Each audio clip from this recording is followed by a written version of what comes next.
The Donkey Kong Bonanza hype cycle has been really interesting because my knee-jerk reaction was actually to be like critical of the game, to kind of address the fact that like, no, I don't think this is as good as Mario Kart World. I don't think it's as good as older Donkey Kong games. I don't think that Bonanza really lived up to the hype. I think the game kind of was lackluster in a lot of areas. And I've been forced over the past couple of days to kind of like acknowledge that the people who agree with me are complete and utter retards. Now, I stand by everything I say about Donkey Kong Bonanza. I still think the game like isn't great. I still enjoy it a lot, but it really, really needs to be said that the vast majority of the people I've seen criticize Donkey Kong Bonanza, whether it's like Dark Side Phil or Vara Dark or side scrollers or like, randos on Twitter, they always have this tendency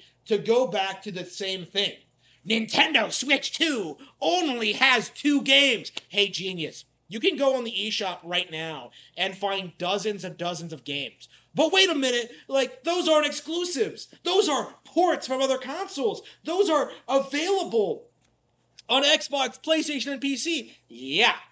And they're also available on Switch 2, which makes them, by default, Switch 2 games. Like, I don't understand this mindset, this criticism that these people have about the Nintendo Switch 2. That, like, we have to exclude every major third-party game on the platform, even if it's a day-and-date release with other versions of the game. So you can't talk about Tony Hawk's Pro Skater 3 or 4. You can't talk about Shadow Labyrinth. You can't talk about Rune Factory or Fantasy Life or like anything else that came out, within the Switch 2's like launch cycle. No, the only 2 games available are Donkey Kong and Mario Kart World, and both are disappointing in the world of like the online gaming critic. Like, they don't really seem to have much perspective. How people like me are like, picking up Street Fighter 6 for the first time, Hitman World of Assassination for the first time, Rune Factory, which was a day one game on Switch 2, picking that up on Switch. Picking up games like Fantasy Life, like Shadow Labyrinth, like Tony Hawk, like Rido, right? There are so many examples of games that have come out in the past month that critics and game journals have just conveniently ignored in order to push this like meme that was like not even like dead at birth. It was like it was aborted, right? Like just right off the bat, like just the night after, just straight up aborted. Like they are seriously continuing to push this meme that Switch 2 only has 2 games. Going into August. So like, first of all, like even in the next week or so, we have like what? Like Mario Party's update is coming out this week. Oh wait, but that doesn't count because that's an update. Dragon Drive is coming out in August. Oh wait, that doesn't count because that's a smaller release. Shinobi 3 is coming out in July. Oh, that doesn't count. That's an indie game that's coming to multiple platforms. You have all this stuff that's coming out in August. The Kirby update. That nobody's talking about at all. You have like the inevitable Nintendo Direct drop. You have like Daemon X Machina, which is confirmed for September, right? You have all this stuff that's clearly there, clearly present, clearly something to look forward to, and yet the prevailing meme among the community is this idea that like Nintendo Switch 2 has only 2 games. Donkey Kong and Mario Kart. And neither of them are good. It's just a gigantic cope. And it always has been. Like, even when Mario Kart World came out, like, I was kind of, like, clouding on this narrative. But, like, we're like, a month in now. We've seen several game releases on Switch 2. We've seen, like, several games, like, get in the bestsellers page. Like, I've talked at length about how the narrative that third-party games aren't selling on Switch 2 are completely false. And yet, like, this is the prevailing narrative with the community. Because they know that the instant that third-party devs, like developers, find success on Nintendo consoles, like, there will be no going back to Xbox, PlayStation, or PC.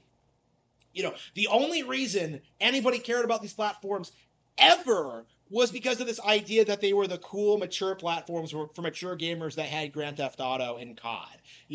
Like, that was, like, the driving force behind, like, the hatred for Nintendo over the years is that like it wasn't a mature console for mature gamers, you know? Like it's been like the prevailing kind of narrative against Nintendo kind of since the beginning, honestly. Even back to with like Sonic the Hedgehog, they Sega specifically tried to target Sonic towards like an older demographic, but like we're kind of getting to that point where this strategy doesn't really work anymore because plenty of people grew up with Donkey Kong, the character is recognizable, it's an iconic gaming brand, so like people aren't really like as shamed or like uh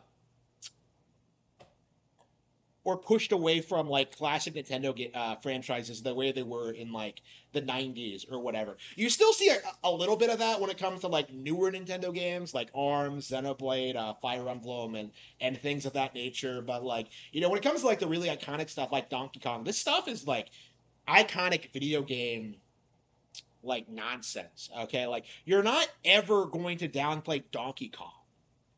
And I think this is like the thing that Game Turtles really had to come in terms with during this hype cycle because they really thought that Donkey Kong Bonanza was something that they would be able to just brush under the rug like they did with Tropical Freeze. But like because it was 3D, because it was a launch title, because like the Switch 2 wasn't as because they weren't able to downplay the Switch 2.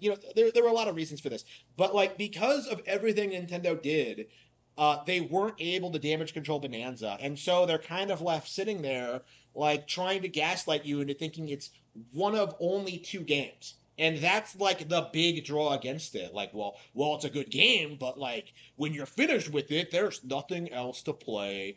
And they're really gonna stick with this line for like the next year or so. Like we saw this happen with the Switch One as well. Like all throughout 2018, people were screaming at us about how like nothing was coming out on the console, how like Xenoblade 2 was a failure, how Fire Emblem Warriors was a failure, how like all this stuff was just a huge, massive like just failure until like and then like the Switch One peaked in relevancy with Animal Crossing New Horizons, and then after that like the Switch was over the hill, it was like going to be replaced soon, it was never going to compete with the PS5 and the Xbox One, Xbox Series X. In reality, it's the PS5 and the Series X that can't compete with the Switch One. Like even now, that's true. Even now, like people don't seem to realize this. The Switch 2 is not a new video game console generation. It is a mid-gen upgrade with its own unique titles that ties extensively into like the Switch 1 library. Because this is one of the big copes with the first with this year of Switch 2. Because like people keep insisting that games like Rhythm Heaven, Tamagotchi, Metroid Prime 4, Pokemon Legends ZA, all of these games that are confirmed to have Switch 1 versions aren't going to be that successful. Like, because they're launching on Switch 1 as well, that somehow makes them less relevant or less important than the Switch 2 version. That's the narrative that, like, the gaming journalists are going with right now, is that like, well, the Switch 1 is old and tired, nobody's going to want to play the Switch 1 version, except they do, like you can upgrade them with a patch, with like a paid update or whatever. Like there's nothing stopping people from just picking up these Switch 1 games and then upgrading them later to the Switch 2. Like this is the issue that people don't want to acknowledge, is that Nintendo has successfully like blended together the console generations where the Switch 2 has not made the Switch 1 obsolete, so like they're both coexisting. So the Nintendo Switch 1, the console that outsold the PS4 PS2, right, the best-selling console ever, that will continue to be supported for the next several years. People haven't wrapped their minds around this, but like Switch Ones are still on store shelves. Switch Ones are still selling. Switch Ones are going to be like this prevalent thing that are sold like for years. And yes, it is going to rocket past like the PS2's fake 160 million units sold number. And the Switch 2 is going to rocket well past that. And of course, like, Nintendo now has a golden formula where they'll just keep putting out like new pieces of hardware, and there's not really anything anyone can do to stop them, because this is the thing that really gets me about this controversy that really does need to be said. The PS5 had no games throughout its entire lifespan. None. Like the PS4, the PS3, like none. Okay, and yet you never see that like the Xbox or like the PC like go through these similar like arcs, of people just pretending as if like, well, I can't justify a new PC because nothing is coming out for it. Like, never happens. Like, you never see people cry about like PS5 not having games, because there was always this like belief, this religious fervor among like the community that the games would start coming eventually, and in the end they never did. Like, again, Nintendo is held to an insane double standard in this regard, and I really want to emphasize this post Donkey Kong Bonanza's release, because nothing the community is saying right now about Switch 2 or about Bonanza or about Mario Kart World is true at all. Right? The Switch 2 is phenomenally successful. Mario Kart World is this hugely popular game that's still played to this day, and Bonanza is a fantastic title that absolutely is going to help the Switch 2 stay competitive in the marketplace as more games come out. Like, again, this gigantic cope that Nintendo Switch 2 only has 2 games is was dead before it even got off the ground. Okay, it was like, that gif of that like eagle that comes in and like swoop, like just grabs like a baby robin. Like, that's basically what happened here, is that your narrative never even left the nest.